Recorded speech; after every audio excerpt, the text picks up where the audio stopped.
Beelzebú, dios de Ecrón. Que no quiero saber nada de una secta. Que no quiero saber nada de una secta. Esto fue lo que alguien estaba diciendo mientras yo pasaba andando. Tengo que decir que no sé si era por mí, pero me sentí fatal, me sentí mal. Como decimos en España, cogí un mosqueo de campeonato. De pronto pensé, ¿cómo reaccionar de manera correcta cuando alguien te acusa de algo que es lo contrario a lo que eres? Me vino el pasaje bíblico en donde Jesús fue acusado de tener demonios, de utilizar el poder de Beelzebú, príncipe de las tinieblas, de Satanás. Hoy vamos a aprender cómo Jesús reaccionó y aprenderemos sobre esa falsa deidad llamada Beelzebú. Este dios filisteo aparece en las escrituras por lo menos de dos maneras diferentes. Como Baal-Zebub en el Antiguo Testamento aparece 4 veces en Segunda de Reyes, capítulo 1. Como Beelzebú, la otra manera en que aparece en la Biblia se utiliza 7 veces. Siempre en los evangelios sinópticos y siempre en forma de acusación de los fariseos, los saduceos y otras personas contra Jesús. Como hemos dicho al principio, veremos que la estrategia de los malignos ante el poder sanador extraordinario de Jesús está en condenarlo, en acusarlo, en vez de aceptarlo como Salvador, de señalarlo como Beelzebú, el mismo Satanás. No nos debe de extrañar que a nosotros nos suceda lo mismo y además que debemos de aprender la actitud de Jesús. El nombre Baal-Zebub proviene de Baal, significa Señor, y Zebub, que significa moscas. La combinación nos lleva a que el hombre significa el Señor de las moscas. Hay estudiosos que nos dicen que la segunda palabra también podría ser traducida como estiércol, en donde abundan las moscas, y por ello significaría el Señor del estiércol. El comentario Matthew Henry dice: Baal-Zebub era usado por los judíos para referirse al diablo como príncipe de los demonios. Los judíos lo tenían claro en cuanto a quién era y a quién representaba Baal-Zebub. Vamos a ver primeramente el uso del primer término, que como hemos dicho es Baal-Zebub. Aparece en un único capítulo en el Antiguo Testamento. En este pasaje aprenderemos que Baal-Zebub era un dios del pueblo de Ecrón, que pertenecía a los filisteos. Leamos Segunda de Reyes capítulo 1 versículos del 2 al 6, aunque podéis leer el capítulo entero, que sería aconsejable. Y Ocosías cayó por la ventana de una sala de la casa que tenía en Samaria, y estando enfermo envió mensajeros y les dijo: Id y consultad a Baal-Zebub, dios de Ecrón, si he de sanar de esta mi enfermedad. Entonces el ángel de Jehová habló a Elías Tisbita diciendo: Levántate y sube a encontrarte con los mensajeros del rey de Samaria y diles: ¿No hay Dios en Israel que vais a consultar a Baal-Zebub, dios de Ecrón? Por tanto, así ha dicho Jehová: del lecho en que estás no te levantarás, sino que ciertamente morirás. Y Elías se fue. En este pasaje vemos la actitud tan lamentable que tuvo el rey Ocosías cuando tuvo un accidente al caer desde una ventana. En su estado, en vez de clamar al Dios vivo, al Dios de Israel, volvió su rostro hacia Baal-Zebub, dios de Ecrón, lugar de su procedencia, como hemos leído en el versículo 2. Vemos que esta acción por parte del rey no se quedó sin respuesta de parte de Dios, del Dios verdadero, sino que inmediatamente se activó el mundo espiritual. Vemos al ángel del Señor hablando y enviando al profeta Elías Tisbita para que le dijera a los mensajeros del rey la palabra del Dios verdadero.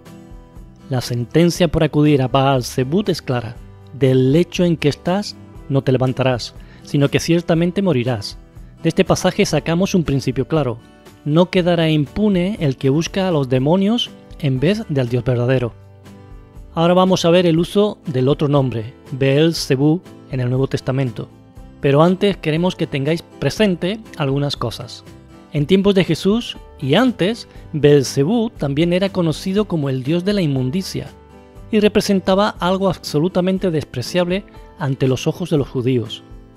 Beelzebú representaba el lado opuesto a Dios. Para los judíos, que el nombre significara el Señor de las moscas, relacionado con el estiércol, la inmundicia, era algo de lo más aborrecible. No había nada más terrible que las moscas vinieran a ti en pleno calor y quisieran tomar el poco líquido que hay en tus ojos, en tu cara y en tu cuerpo, y además sabiendo que habían estado comiendo del estiércol, por lo que te podían hacer inmundo. Los animales atacados por las moscas podían llegar a la locura cuando miles de estas moscas se posaban en los ojos, en la cara, en la boca y en todo el cuerpo y no lo dejaban por ningún momento. Si un hombre caía bajo semejante ataque, porque se encontraba en un lugar apartado o estaba en el desierto, corría grave peligro. Sufriría de una angustia terrible. No es de extrañar que los judíos pensaban en Beelzebú, como el príncipe de los demonios. Como dijimos al principio, el nombre Beelzebú aparece 7 veces en el Nuevo Testamento, 3 veces en el Evangelio de Mateo, 1 vez en el Evangelio de Marcos y 3 veces en el Evangelio de Lucas. Hoy miraremos el pasaje de Mateo, en Mateo capítulo 12, versículos 22 a 32, que dice de esta manera: Entonces fue traído a él un endemoniado, ciego y mudo, y le sanó de tal manera que el ciego y mudo veía y hablaba. Y toda la gente estaba atónita y decía: ¿será este aquel hijo de David? Mas los fariseos al oírlo decían: Este no echa fuera los demonios sino por Beelzebú, príncipe de los demonios. Sabiendo Jesús los pensamientos de ellos, les dijo: Todo reino dividido contra sí mismo es asolado, y toda ciudad o casa dividida contra sí misma no permanecerá. Y si Satanás echa fuera a Satanás, contra sí mismo está dividido. ¿Cómo pues permanecerá su reino? Y si yo echo fuera los demonios por Beelzebú, ¿por quién los echan vuestros hijos? Por tanto, ellos serán vuestros jueces. Pero si yo por el Espíritu de Dios echo fuera los demonios, ciertamente ha llegado a vosotros el reino de Dios. Porque ¿cómo puede alguno entrar en la casa del hombre fuerte y saquear sus bienes si primero no le ata? Y entonces podrá saquear su casa. El que no es conmigo contra mí es, y el que conmigo no recoge, desparrama. Por tanto os digo, todo pecado y blasfemia será perdonado a los hombres, mas la blasfemia contra el Espíritu no les será perdonada.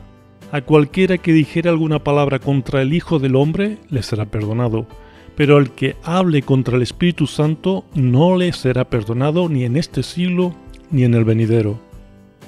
El contexto es muy claro. Había un hombre en una situación tremenda, terrible. El versículo 1 nos dice que habían traído a él un hombre endemoniado, o sea que estaba poseído por espíritus diabólicos. Era evidente, era palpable, todos podían entender y comprender que había una posesión demoníaca.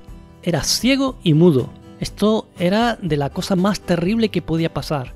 Solo Dios podía curar la ceguera y era mudo. Jesús, teniendo compasión de este hombre, lo sanó.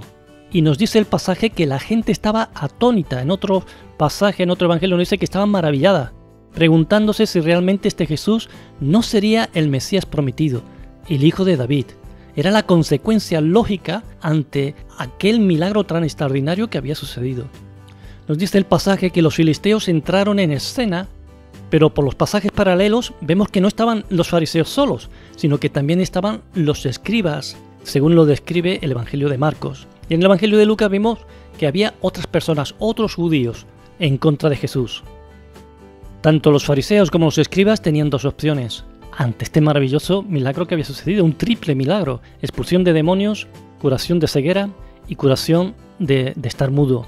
Una opción era reconocer que Jesús realmente venía de parte de Dios, que había un poder que era divino, un poder que era avalado por Dios, pero no lo hicieron. Ellos tomaron la segunda opción, tomaron la segunda alternativa, que fue acusar al portador de los milagros de ser usado por Beelzebú, el príncipe de los demonios, que se identificaba como Satanás. Identificar a Jesús como siervo de Satanás, como herramienta de Satanás. Esto es tremendo. Vemos que Jesús deja claro que el poder que habita en él es señal de la venida del reino de Dios. Esas son las palabras de Jesús. Y que él tiene poder por encima de la enfermedad y para atar al demonio. Jesús explica que si el demonio echara al demonio estaría perdido. Pero no es el demonio el que actúa, es el poder de Dios a través de Jesús. En este contexto también se habla de la blasfemia del Espíritu Santo, que es atribuirle lo que es de Dios al diablo. Cuando Dios actúa, decir, no, es el diablo. Negar el testimonio del Espíritu Santo acerca, y aquí está la clave, de quién es Jesús para que nadie pueda ser salvo. Negar quién es Dios, negar quién es Jesús, negar cuál es su evangelio, la obra de Jesús en la cruz del Calvario, la salvación que trae, es negar el mensaje del Espíritu Santo, porque el Espíritu Santo ha venido, nos dice la Escritura, para testificar acerca de Jesús. Y el diablo no podía permitir esto. Y una estrategia que el diablo utiliza es tomar lo que es de Dios y decir que es del propio diablo. ¡Qué tremendo! Acusar a aquel que sana, aquel que libera y que perdona, al que hace posible que tengamos perdón delante de Dios, acusarlo como Beelzebú, como el Dios y Señor de las moscas, como Satanás mismo. Esta es la estrategia del diablo, impedir que los hombres sean salvos, y para ello el diablo mandará a todo un ejército de moscas malolientes para que te desesperes y que veas el mal en vez del bien. El diablo obra en el espíritu de Beelzebú. Miles de moscas que no te dejan constantemente, te roban la paz. En este caso el ejército de las moscas de Beelzebú estaba formado por personas, por fariseos, por escribas, por judíos, seguramente por sacerdotes. No permitas que nadie te robe el testimonio del Espíritu Santo en tu vida, que te dice que eres salvo, que te dice que cuando has aceptado a Jesús, eres salvo, que te dice que Jesús es el Salvador del mundo. Jesús es Dios hecho hombre. Beelzebú, el príncipe de los demonios, Satanás, mandará legiones de moscas que vayan a tu vida para robarte la paz. Insistimos en esto. No lo permitas. Toma el poder del Espíritu Santo y mantente firme en el testimonio de Jesús y sus promesas. Sin ninguna duda, si a nuestro Maestro, a nuestro Señor, le hicieron o utilizó el diablo esta estrategia, contigo lo harán también. Dirán, te han comido el coco, te han engañado, estás en una secta, como dijimos al principio, te quieren robar la paz. Mantente firme en tu fe en quién es Jesús. Tú sabes quién es Jesús. No permitas las moscas del diablo alrededor tuya, golpeando en tu mente. Te queremos dejar con este mensaje. Piénsalo. Agárrate a la verdad espiritual. Agárrate al poder de Dios. Que el Señor os guarde y bendiga. Os esperamos en un próximo programa.